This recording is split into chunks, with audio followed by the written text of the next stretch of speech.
Hello friends, आज आपन को शेयर करमी चना दाल आ मुग दे करी आमे चकेल।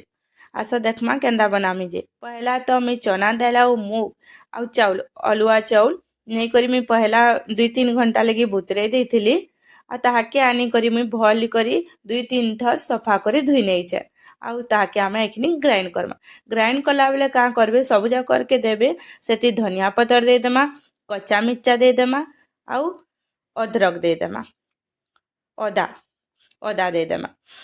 आउ जदि आपण मैंने उषा व्रत किछि जदि खाऊथिबे इटा उषा व्रत रे भी खाई पारबे इटा बने करी बेले लहसुन ऐड नहीं करबे। आउ जदि उषा व्रत रे नहीं खाऊथिबे सोद दिन बनाबे बेले इति लहसुन ऐड करिकिना पिसाबे बहुत टेस्टी लागसी। देखुन मुई पिसी हे गला न आ ताके आमे गुटे बर्तन रे रखी देमा। सेटा कि आमे बेटर केंता बनामा बेसी गाढ़ा नहीं करूँ कि बेसी पतला नहीं करूँ ताके आमे से हिसाब रखिथिमा मीडियम रे रखिथिमा। देखुन ई हिसाब रखबे आ ताके एखनिका स्वाद अनुसार नमक देमा जेंता लागबा आ भल करी पूरा 2-3 थर गुली देमा।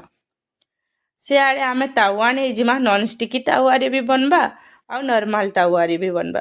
देखुन एखनी गैस रे आमे तावा बसामा, तावा गरम हे गला न एखनी आउ थरी पूरा कदमा जनता नमकटा बिली जिबा। एखनिका ब्रश संगे साहाଯ୍ୟରେ आमे एखनिका ऑयल देमा। देखुन ई हिसाब देबे आ सेठी दुए एखनिका आमे बेटर देमा। देखुन दे करी आमे भल करी ताके चकेल बनामा। देखुन हे गला ना एखनी ढक्कन गुटे खापी देमा। इटा 1 सेकेंड 2 सेकेंड रे हे जैसी जेते बेले भी आपण मैंने चाहेबे कि आपण मानकर पाखे टाइम नहीं थिबा काण बनामी कहूथिबे बोले इटा 2 सेकेंड रे बनी जिबा। आइटा आराम से ना बेटर के इटा बाटी करी किनी 2-3 दिन आराम से रही जासी। आमे छोट मैंने जेते छोट छुआ मैंने जदि किछि खाइबार के मन करबे बोले आमे तुरंत बनी करी देई पारमा। एतली बहुत इजी है, बहुत यमी लागसी भी। छोट छुआनु धरी करी बड़ तक समझते खाई पारमा, उषा व्रतरे भी खाई पारमा। आपण मैंने थरे जरूर ट्राए करबे, बहुत टेस्टी लागसी, बहुत यमी लागसी।